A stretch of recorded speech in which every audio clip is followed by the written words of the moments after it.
Hello and welcome to a brand new show of Market Makers. The year 2017 was expected to be a dull year, but so far it has turned out to be a dream year. Indian markets have clearly managed to navigate global challenges, and we've also come on the right side of global cues. The events are favorable. So far it is the cozy comfort factor of liquidity which seems to be making all the difference. So how should one allocate capital in this kind of a market when earnings recovery is still a distance away, valuations are looking slightly stretched, and when you got issues like DMart which end up creating market capitalization of 40,000 crore post listing, is a froth and euphoria in the market. So to understand the market behavior, talk about this scenario, I have the perfect guest, somebody who's mastered the art of understanding fear and greed, and he literally applies this fear and greed thesis when he is picking and investing in companies. Yes, Naren of ICICI Prudential AMC joins us. Naren, fantastic to have you back and thank you for joining us. A dull year has turned out to be a dream year. I look at DMart, I think there is a froth. Am I right in saying that it's only greed? I think one is that any public issue these days, you have to remember that you have a very short period where your money is blocked. And due to that, oversubscription tends to get magnified. In the case of DMart, at the time of the issue was too attractively priced. So that led to a situation where I don't talk on stocks, that led to a lot of oversubscription. So I think what people have to recognize is that when you have public issues this year vis-a-vis public issues 10 years back, you have to recognize the shorter period for which the public issue money is blocked, and that's why some of these huge oversubscription happens in some of the public issues. So I am a believer that financial savings is the way to go. Are we in fear? The answer is a perfect no. Are we in complete greed yet? We don't yet believe. But we are tilting towards greed. Yeah, I think clearly, the benefit that the government has given to financial savers over physical savers over the last 3 to 4 years has resulted in a situation where we have a lot of financial savings in this country at the expense of physical savings in gold and real estate. I think you have to recognize that gold as an asset class doesn't give you any interest or dividend yield, and property in India has been a 2.5% dividend yield story or a rental yield story. So I think the effort that the government has made is giving a fillip to financial savings. Our belief is that interest rates have to go down further, because you can have even lower interest rates than where we are at this point of time, and that can lead to further benefits to the economy. So if you had a Trans-Mumbai sea link, if the interest rates are 10% and if the interest rates are 5%, the entire economics of the sea link improves when the interest rate is half what it was 3-4 years back. So I see lower interest rates as one of the things which will happen forward. That's a very contra view, because the general view is that we are nearing the end of a rate cut cycle. Global inflation is making a comeback, commodity prices will move higher. So why are you making a case for a rate cut and not rate uptick? See, I think we have an environment at this point of time where capacity utilization is 70%. So I don't think there is any capex cycle coming this year. You have a real estate sector which needs to first deleverage before leveraging. So you have a situation where the entire corporate India is not borrowing. We believe that the real estate sector has to see deleveraging. So there's no demand for money. If there is no demand for money, our belief is interest rates have to go down. And one of the things I learned over the last 5 years, you can't have people saving, companies saving and government also saving. And we are almost at that stage at this point of time, and which is very, very positive for the fixed income markets. So you expect rates to come down by what, 25 bips, 50 bips, maybe more? See, I think market interest rates have been correcting, and I think market interest rates are going to continue to correct. We see a situation whereby their demand for money is going to be at a record low over the next 6 months, and that can bring down market interest rates much more significantly. The fixed income market, unlike the equity market, should have also been a beneficiary of liquidity.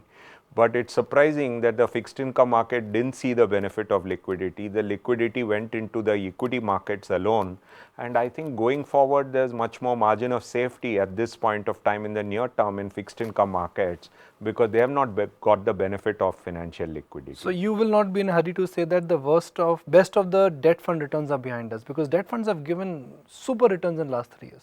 See, over the last 3 years, they have given super returns, but in the last 3 to 6 months, they have not given good returns. We think that the outlook for debt funds over the next 3 to 6 months looks pretty good at this point of time.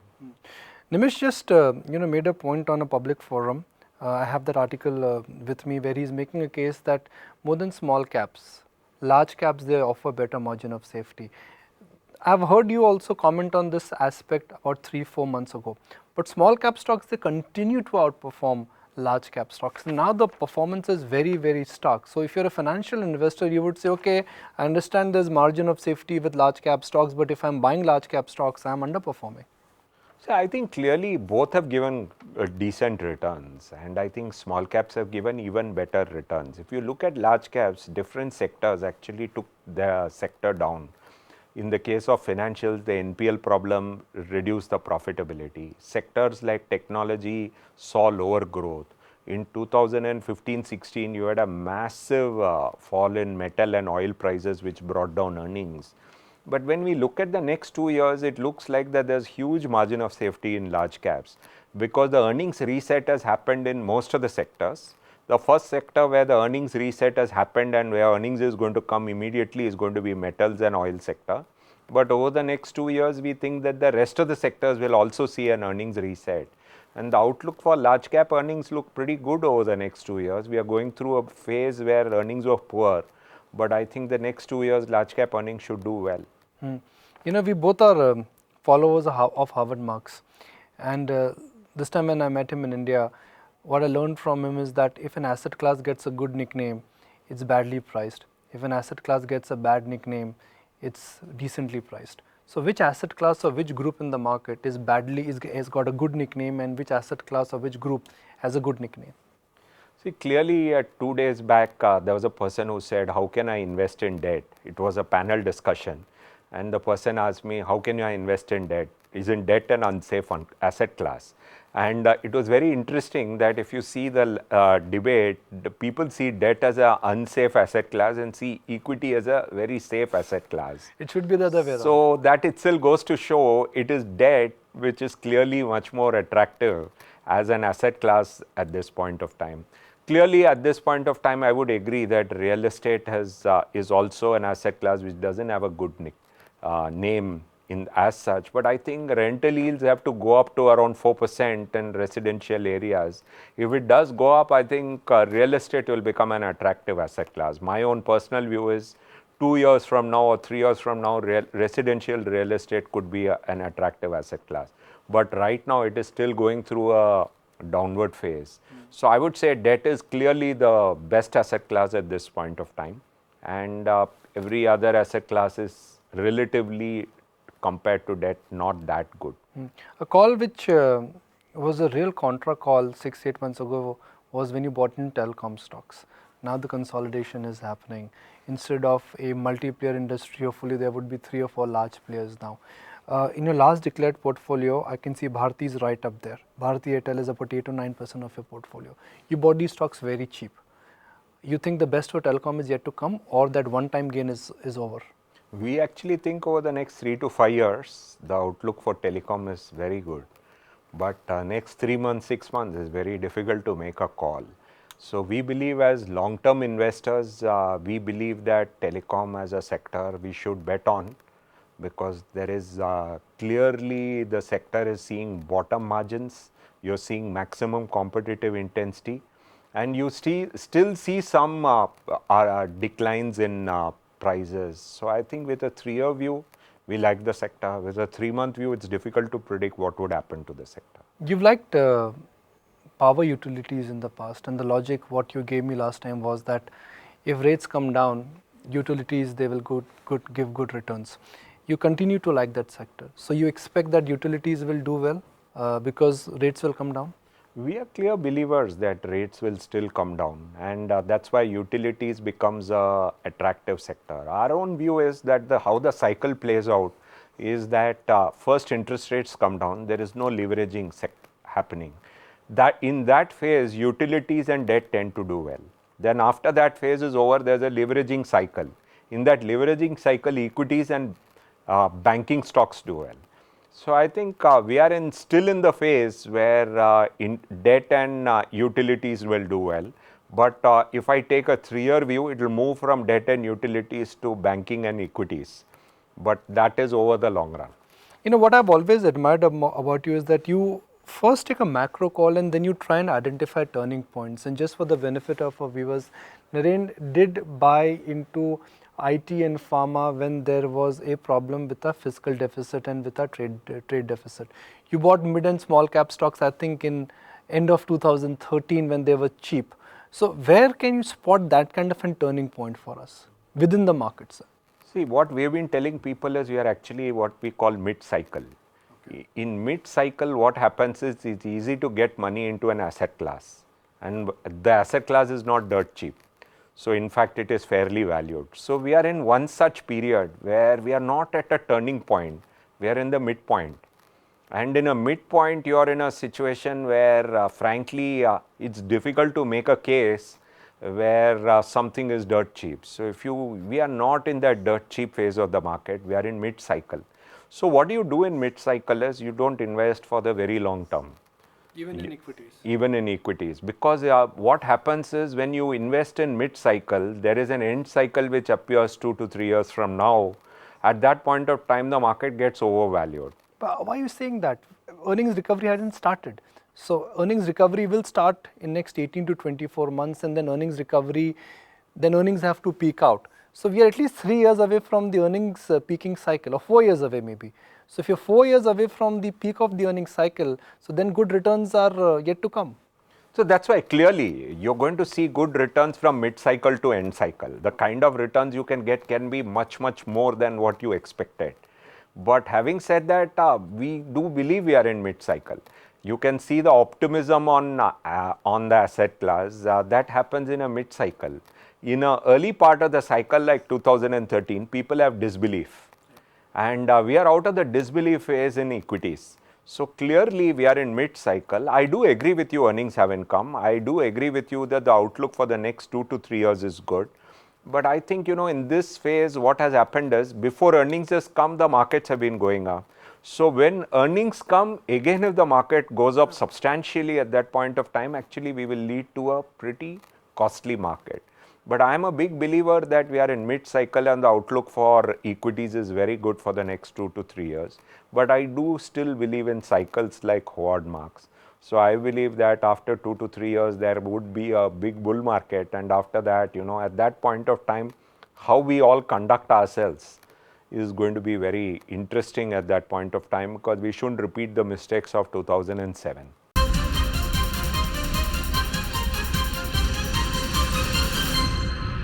Do you think the leadership in this market is changing? It's no longer Page Industries or Bosch or iShares.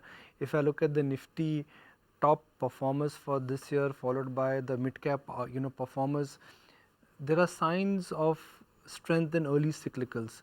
Real estate is making a comeback. Metal stocks are giving decent returns. L&T has stopped falling. Are we staring at a new breakaway cycle in terms of market leadership? Clearly, I think the quality cycle has kind of peaked out, and normally when you have a good bull market, or if you have a good economy, quality is not the easiest stocks to do well, because they already enter a bull market with fairly high valuations. So I think we are in the mid part of the cycle. You'll have sectors which are doing well, will be sectors like what you mentioned, and in the end cycle, normally there is one sector which tends to become more and more overvalued. So that has not yet happened. So we are in mid cycle at this point of time, but I think the quality leadership was over, because you have to think about it. This cycle lasted all the way from 2007 to 2015. So you had an 8-year quality cycle in which the rest of the market did very, very badly. So why should it? And when you look at even today, some of the quality stocks, the price to earnings of them on a trailing basis is not at all cheap. They are still 40, 50. So I would say that there is still much more time where uh, against quality the rest of the sector should do well. Having said that, the outlook for equities continue to be good. In these kind of market, these quality stocks tend to do badly only on a relative basis. What is stopping you back from buying IT? Because IT has a bad nickname. Whatever could go wrong, I guess, has gone wrong for IT. Business is down. There is a serious, challenge because of the new visa regime. The digital business is the disruptive business which is cannibalizing all IT companies. And to top it up, IT companies are now finally changing their capital allocation by announcing dividend and buyback. What's holding you back? I don't see too much of IT with the exception of Infosys, and that again, so IT is, let me put it this way, is not an overweight position in your portfolio.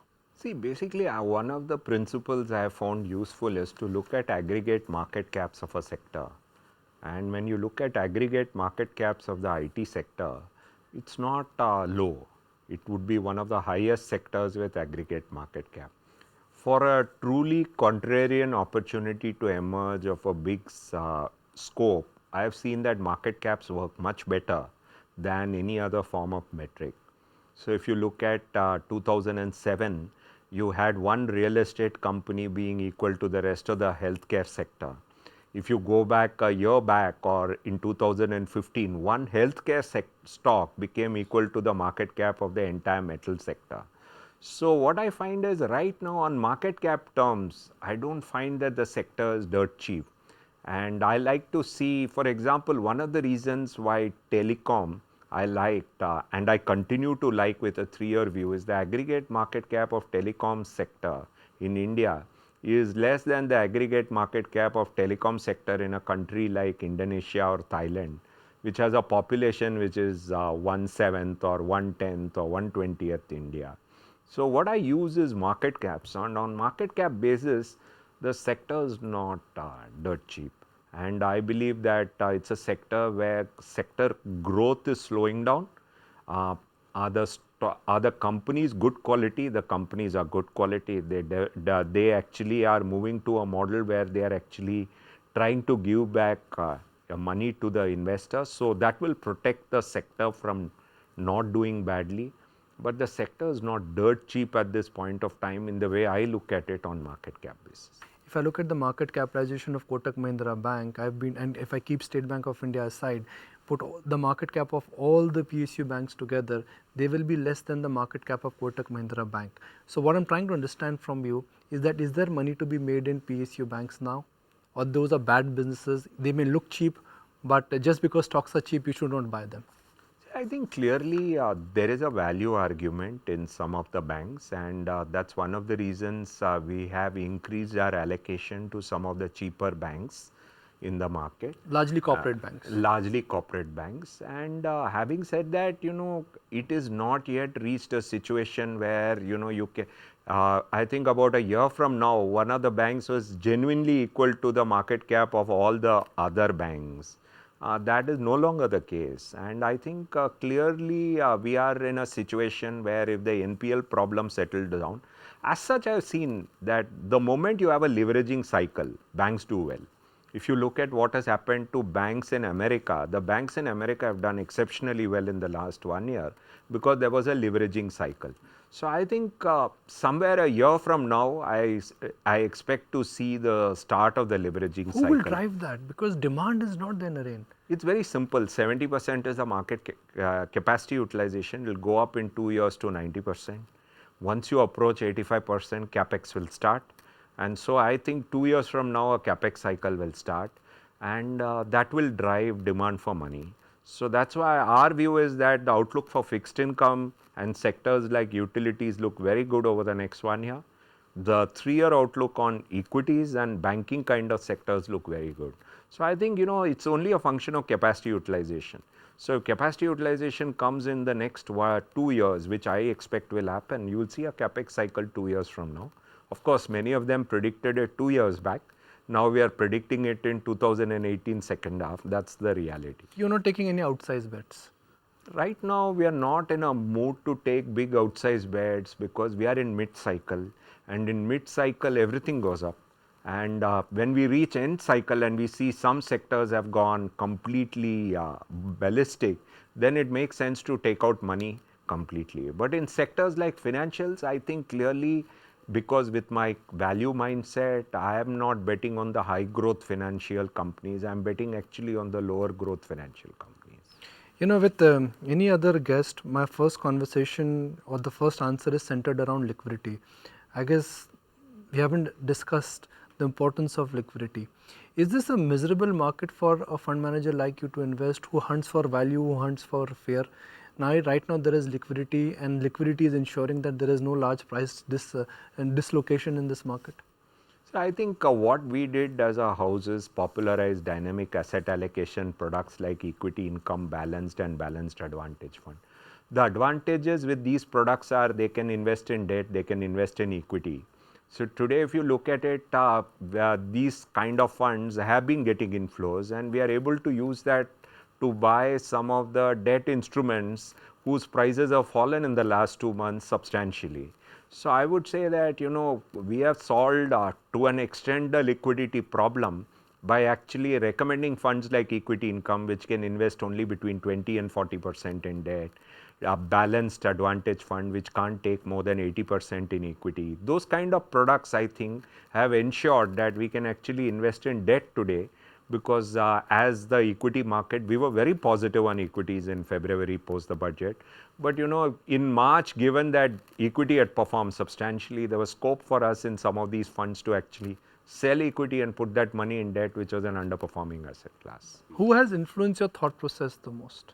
As you know, it is certainly, if you ask me, in the role of a CIO, Howard Marks has clearly influenced me. So I got the chance to meet him twice last year in the last month, and it was something which I really enjoyed. Any books you would recommend? I think one of the books written by Edward Chancellor on how value investing should be adopted in the new model. I think he's written a recent book. The name doesn't come to my mind. It's a rare book in India, but I would say that's a very interesting book I've seen. And for a first timer, which should be the first book on financial markets they should read? I've always told that the best way to invest for a first timer is Peter Lynch. After they have their first setback, they can do contrarian and value investing. But till that point of time, it is Peter Lynch who says that do the rational things, you'll make money. So I always recommend to any first time investor Peter Lynch. Okay, so closing comments, maybe the final answer. In the movie Wall Street, Gordon Gekko says that every man who is connected with financial numbers, financial markets, is chasing something. He's got a number. What is your number? What are you chasing? See, I think I'm chasing that if, for example, we've been very happy with how the mutual fund industry has evolved over the last 10 years. So if you look at it, if we are able to manage what I keep telling is that if we are able to get people from Kanyakumari to Kashmir and Dwarka to Guwahati into the markets and feel happy and comfortable with their investments, I think it's a great chase for me in that. And I think the way regulations have shaped up, the way the industry has shaped up, has helped us a lot. And I think more needs to be done by people like us to help this.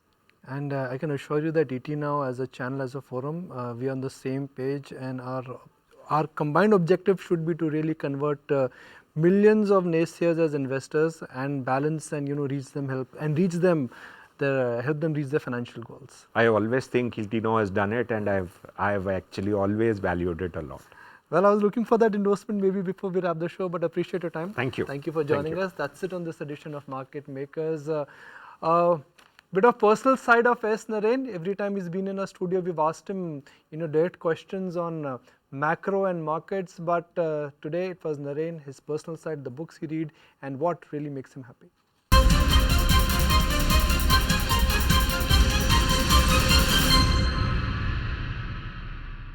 Find us on Facebook at facebook.com/etnow and don't forget to click the like button. You can also follow us on Twitter at ET Now Live. To stay updated with all our programming, hit the subscribe button on our YouTube channel by logging on to youtube.com/user/etnow.